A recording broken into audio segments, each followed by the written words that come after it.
au chapitre 7, intitulé « Ce que Dieu a fait pour sauver les vivants », nous trouvons au premier paragraphe la phrase suivante, enfin un extrait.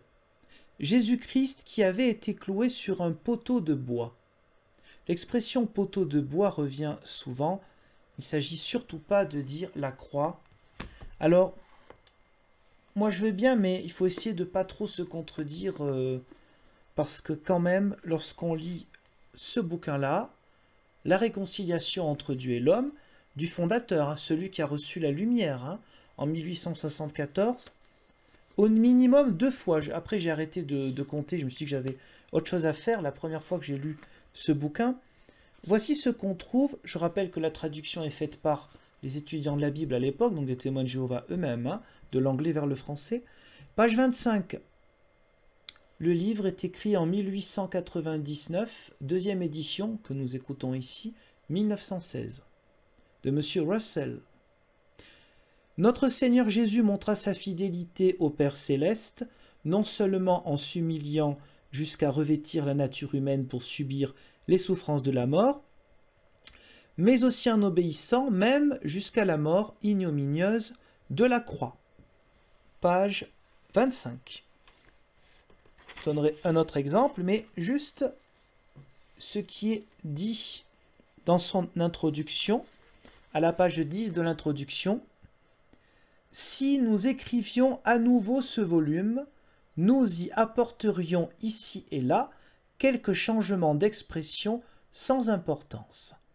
Donc en 1916, le 1er octobre, lorsque M. Charles Taze Russell réédite son livre écrit en 1899, il ne voit aucun problème à redonner ce mot, la croix. Et donc ce mot, nous le trouvons aussi au minimum une deuxième fois, parce que sinon ce serait un peu long quand même. Donc à la page 107, la troisième tentative de séduction de la part de Satan fut la suivante. Satan offrait au Seigneur la domination de la terre et un succès rapide dans l'établissement de son royaume, sans qu'il eût besoin de souffrir et de mourir, sans la croix, simplement par un accord, une convention avec lui, l'adversaire, etc. Donc la croix, on l'a aussi à la page 106, nous ne devons pas nous précipiter sans réflexion dans le danger pour avoir l'air d'être de vaillants soldats de la croix. Le mot croix est utilisé à plusieurs reprises et c'est le fondateur lui-même. Donc il faut croire que la lumière n'était pas si élevée que ça, si importante que cela, puisqu'il ne voyait pas le problème de traduire le mot stauros en grec par croix et non pas par poteau. Mais maintenant, ce serait gravissime si on faisait cela. Ce n'est pas la cohérence qui les étouffera. Page 65, Jésus a alors entrepris son ministère qui allait durer 3 ans et demi. N'oubliez jamais l'importance des chiffres, 3 ans et demi, ou comment manipuler les gens avec des chiffres sortis d'on ne sait trop où, mais ces chiffres seront bien utiles pour faire des calculs. Page 68 et 69, et nous aurons un extrait biblique. Pourquoi les humains appartenant à cette grande foule, donc c'est la vision de l'apôtre Jean, une grande foule que personne ne pouvait compter. Alors bien sûr, on est dans le livre de la Révélation, dit Apocalypse. Oui, Apocalypse, c'est ainsi aussi, pardon pour la parenthèse, la énième parenthèse, c'est ainsi que qu'est noté ce dernier livre du Nouveau Testament chez les premiers aussi, hein, chez Russell et Rutherford. Il y a encore marqué Apocalypse, pas Révélation. C'est un petit détail, mais c'est juste pour parler encore de cohérence. Pourquoi les humains appartenant à cette grande foule survivront-ils alors que beaucoup d'autres seront détruits par Dieu? Un ange a dit à Jean que les membres de cette grande foule ont lavé leurs longues robes et les ont blanchis dans le sang de l'agneau, Jésus-Christ. Révélation 7, versets 9 et 14. On va faire un petit tour dans le livre de la Révélation.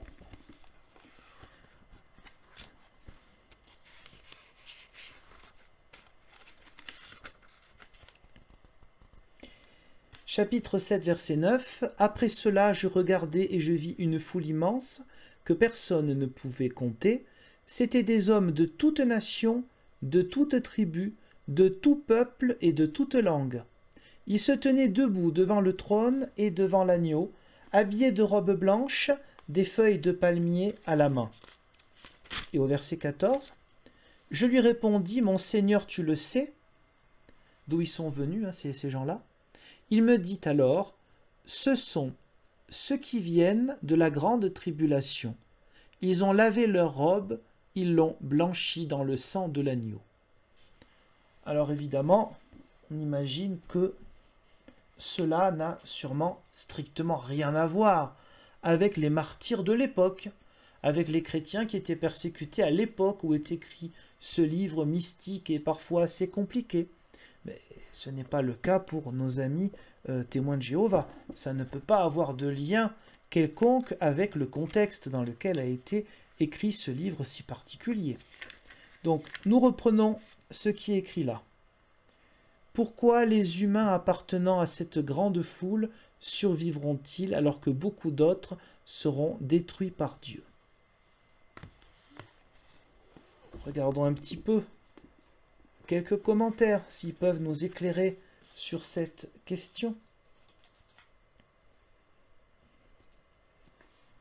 D'abord, nous avons quelque chose qui est de l'ordre de l'universalisme, puisqu'il est question de nationalité, d'ethnie, de langue du monde entier. C'est-à-dire qu'il n'y a plus beaucoup de frontières, cette foule immense qu'on ne peut compter.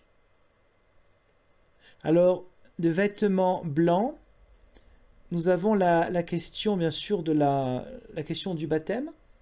Le baptême est à la fois blanc et on parle pourtant du sang de l'agneau. Sans doute, c'est une référence, encore une fois, au Christ qui a donné sa vie. Et à une époque où il y a danger pour les chrétiens, Jean invite les chrétiens de son époque à aller jusqu'au bout et peut-être même jusqu'au martyre.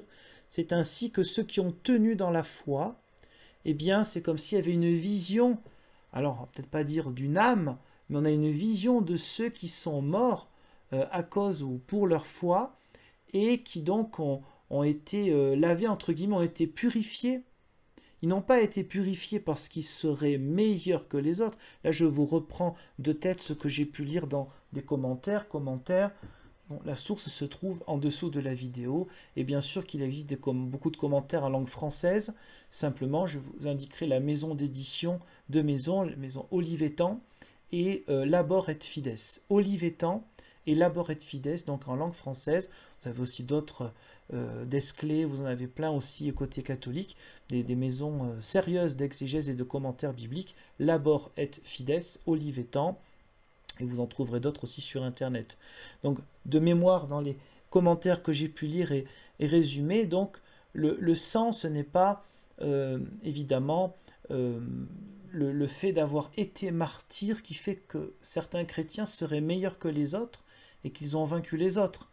Ça veut simplement dire que c'est leur fidélité qui est mise en avant. Voilà, mais ce n'est pas l'action qui fait qu'on est aimé de Dieu, qu'on serait meilleur que les autres. L'action n'est que la conséquence de la foi, de la fidélité envers le Christ qui lui est allé jusqu'au bout de sa mission. Nous poursuivons notre lecture et quelques commentaires d'extraits de ce livre, La connaissance qui mène à la vie éternelle, édité en 1995. Nous sommes donc au chapitre 8 intitulé « Pourquoi Dieu permet-il les souffrances ?» Page 71, paragraphe 2. Ne trouvant aucune réponse satisfaisante à cette question, beaucoup perdent la foi en Dieu.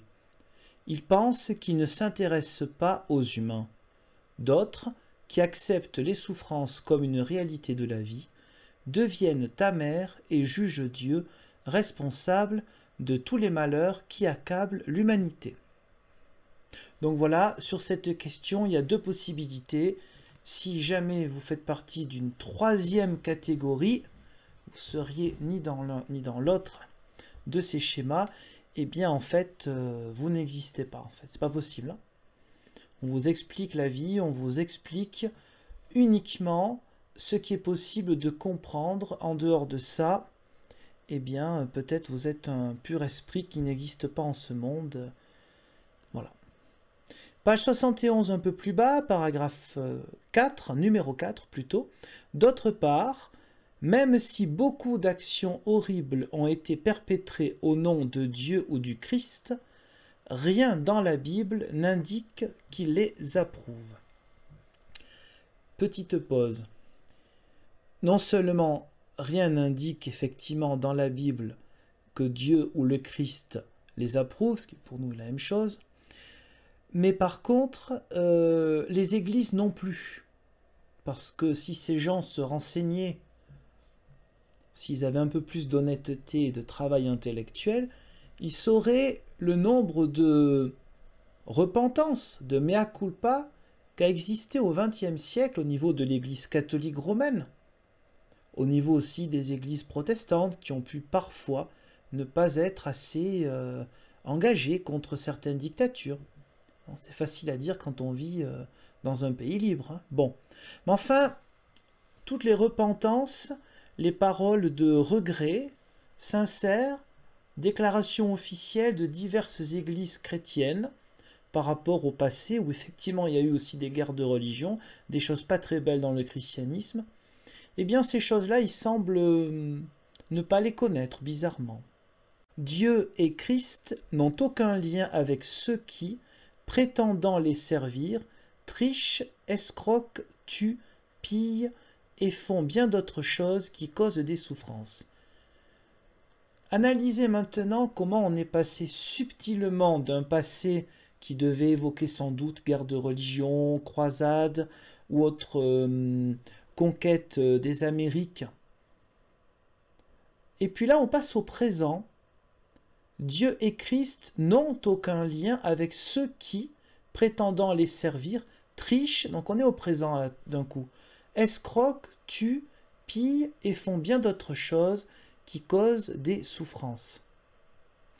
Moi je suis bien d'accord avec cela, j'aimerais bien juste savoir de qui il parle pour aujourd'hui, et puis peut-être qu'on pourrait parler de ceux qui demandent à leurs adeptes de ne pas faire de transfusion sanguine, même lorsque c'est au péril de leur vie. Si ça, c'est pas être criminel, ben, je ne sais pas ce que ça veut dire. Hein.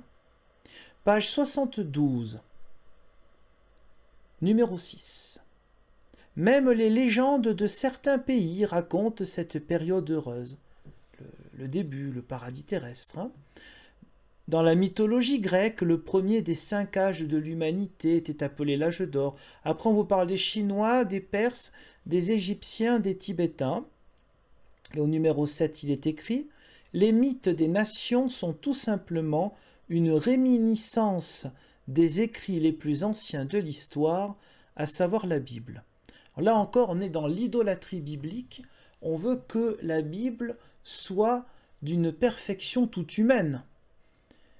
Pourquoi est-ce que la Bible devrait être plus ancienne que d'autres choses, que d'autres mythes, que d'autres histoires? Pour quelle raison?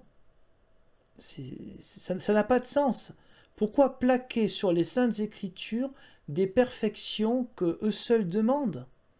Et ça changerait quoi? Oui, ça changerait que nous avons raison, c'est ça le but. Hein. L'objectif est de dire, vous voyez, c'est tellement parfait, la Bible est tellement parfaite, c'est la preuve que nous avons raison.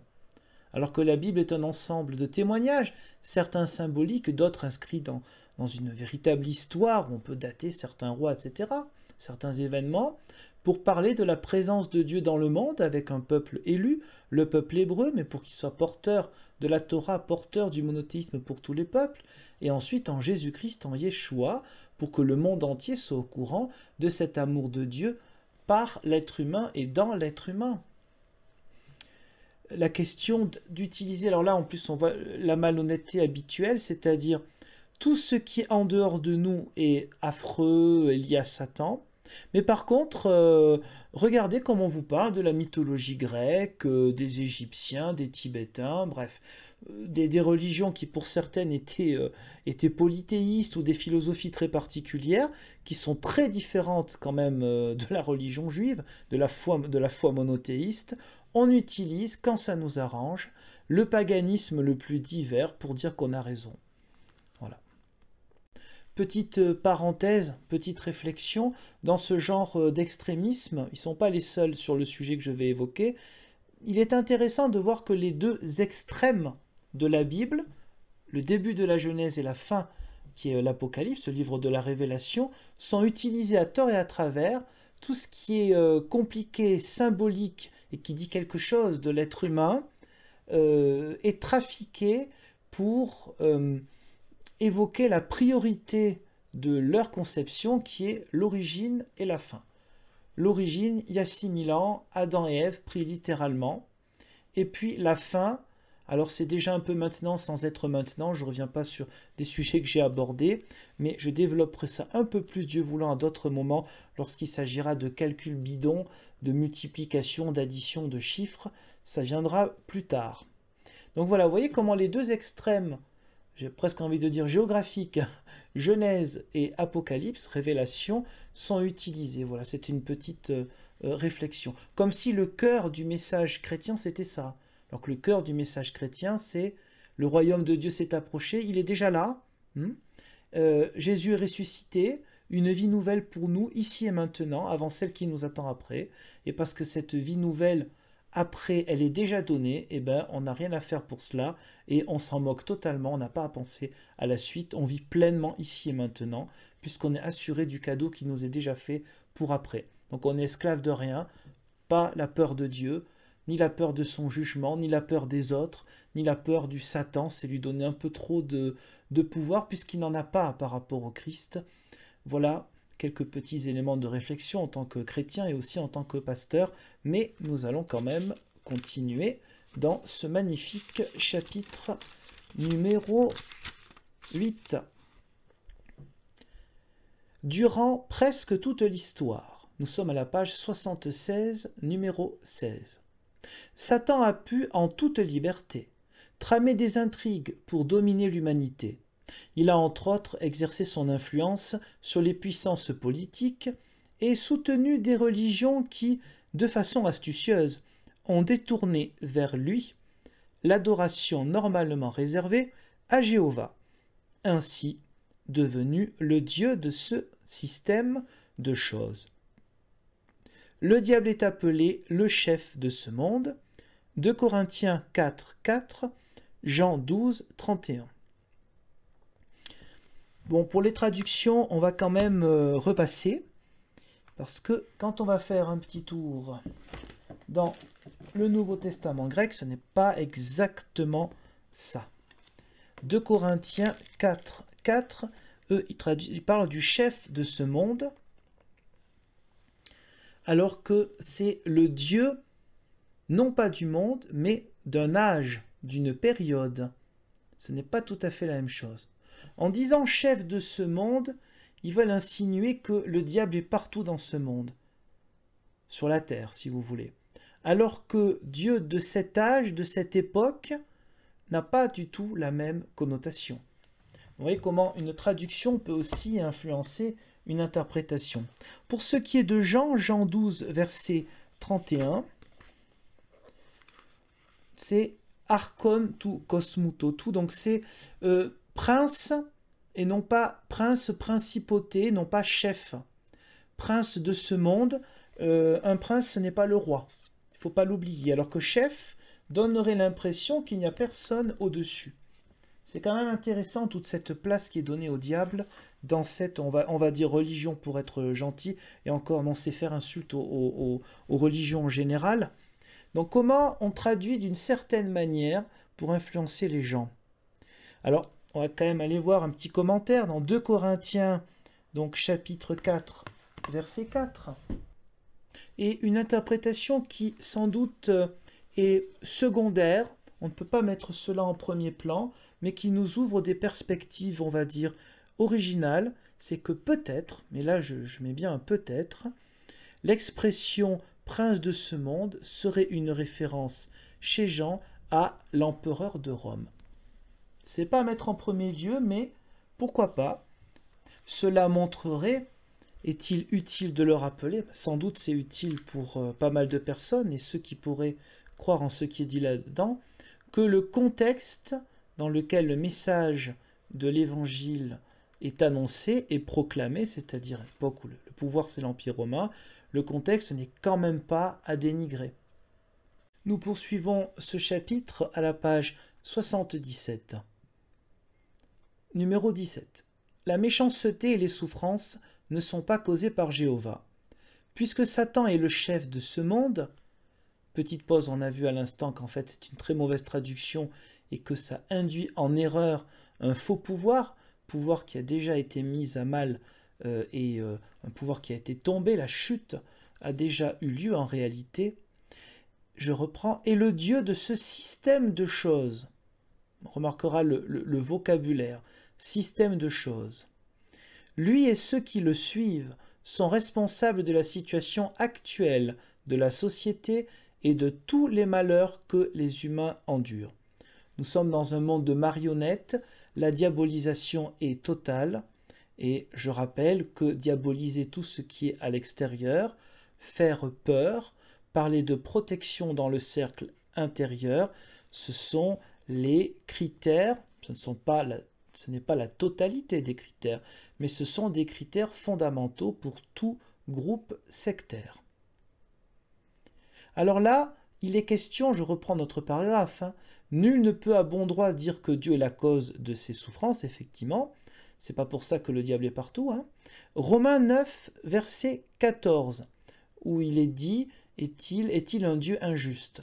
Alors, la référence à Romains 9, 14 n'a strictement rien à voir, puisque le contexte de Romains 9, verset 14, c'est Dieu qui est libre de choisir qui il veut, ce qu'on appelle l'élection divine, ceux qui ont été choisis, pas choisis parce qu'ils étaient meilleurs, pas choisis parce que d'autres ne vaudraient rien, mais choisis pour aller porter la bonne nouvelle. Celui qui est choisi ressent cela pour aller vers les autres, il ne s'agit pas d'être fermé. Un peu plus loin, indéniablement, l'histoire n'est qu'une suite ininterrompue de catastrophes. Là, on est dans la répétition. Ce sont des choses qui sont dites plusieurs fois, au cas où vous n'auriez pas compris qu'on est dans un monde complètement pourri. Rassurez-vous, on vous le rappelle. En bas de la page 77, nous sommes maintenant au numéro 19. L'histoire démontre que de tout temps, des humains sont restés fidèles à Dieu en dépit des tentations ou des épreuves auxquelles ils ont été soumis. Au fil des siècles, Jéhovah a manifesté sa puissance en faveur de ses serviteurs et son nom a été proclamé par toute la terre. Question: quels sont ses serviteurs? À quelle époque? J'aimerais bien avoir des noms, des choses un peu précises. Parce que quand on lit les livres, en tout cas 3 des livres des 2 premiers présidents de leur association Watchtower, on n'a pas l'impression qu'il y ait eu grand monde qui étaient des serviteurs de Dieu avant eux. Donc j'aimerais bien un peu plus de précision parce que c'est un peu flou tout ça. Nous sommes en haut de la page 78.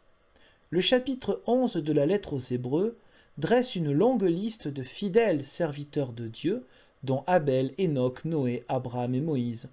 En Hébreux 12, verset 1, ils sont appelés une grande nuée de témoins. Petite pause, effectivement la traduction est bonne, il s'agit bien d'une grande nuée de témoins. Leur foi inébranlable en Jéhovah est exemplaire. Alors pourquoi on est maintenant au présent? Toujours ce flottement, ce glissement plutôt entre le passé et le présent. Amalgame. Ceux qui ont été fidèles, personnages bibliques. Ceux qui sont fidèles aujourd'hui, témoins de Jéhovah. Ça ne peut pas être d'autres personnes, vous comprenez? Donc on a ce glissement du passé, des temps passés, au temps présent. Et alors entre les deux, accrochez-vous, il y a eu quand même des serviteurs de Dieu. Merci, on ne sait pas qui, mais il paraît qu'il y a eu des gens bien quand même, quoi. Alors on va faire un tour quand même dans Hébreux 12, verset 1. La nuée de témoins est une expression qui peut avoir 2 provenances. Une provenance dans la littérature grecque classique, qui évoquait donc un ensemble de foule, une unité de très nombreuses personnes. Et puis, sur le plan biblique, c'est une espérance que le tout Israël, tout le premier peuple élu, et l'Église, le deuxième peuple choisi, se retrouvent ensemble. C'est la même espérance que nous retrouvons justement dans le livre de la Révélation, dans l'Apocalypse. Et nous avons ça déjà dans la lettre complexe, la lettre dite aux Hébreux. Alors il ne s'agit pas de compter, on ne peut pas compter ce nombre-là, mais le but c'est qu'un maximum de personnes soient sauvées. Alors en fait, le salut a déjà eu lieu, mais la question est de savoir qu'est-ce qu'on en fait chaque jour. C'est ce qui compte. Donc il ne s'agit pas forcément de quelque chose qui est pour le futur, mais il s'agit d'être dans cette histoire, dans cette chaîne de ceux qui ont été croyants, de ceux qui ont vécu patience et fidélité. Je poursuis ce livre, toujours le même paragraphe.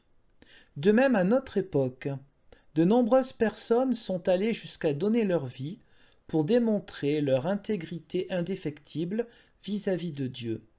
Grâce à leur foi et à leur amour, de telles personnes prouvent de façon irréfutable que Satan ne peut pas dresser tous les humains contre Dieu. Alors donc là, on peut imaginer, vu le contexte de ce livre, qu'il s'agit des témoins de Jéhovah qui ont donné leur vie. Alors, question, il y a eu des martyrs, et on le sait, notamment la Seconde Guerre mondiale.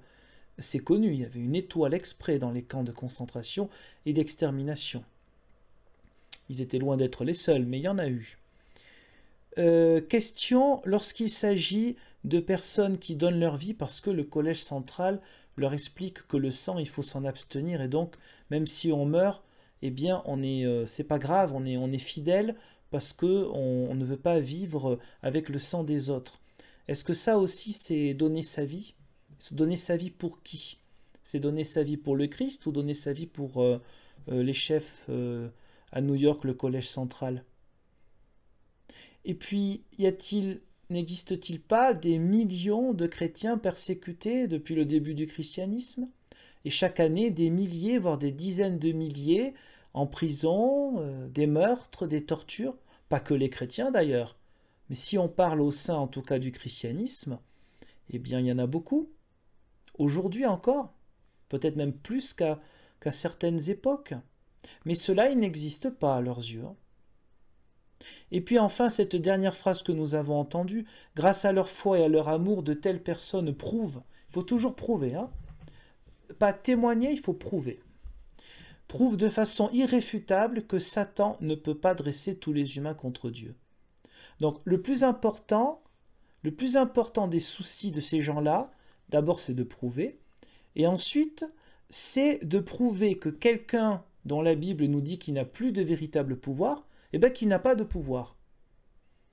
C'est donner quand même beaucoup de crédit à un être qui ne vaut pas grand-chose, d'en parler matin, midi et soir. Quelle meilleure publicité pour le diable que d'en parler tout le temps, alors que la foi est en Jésus-Christ.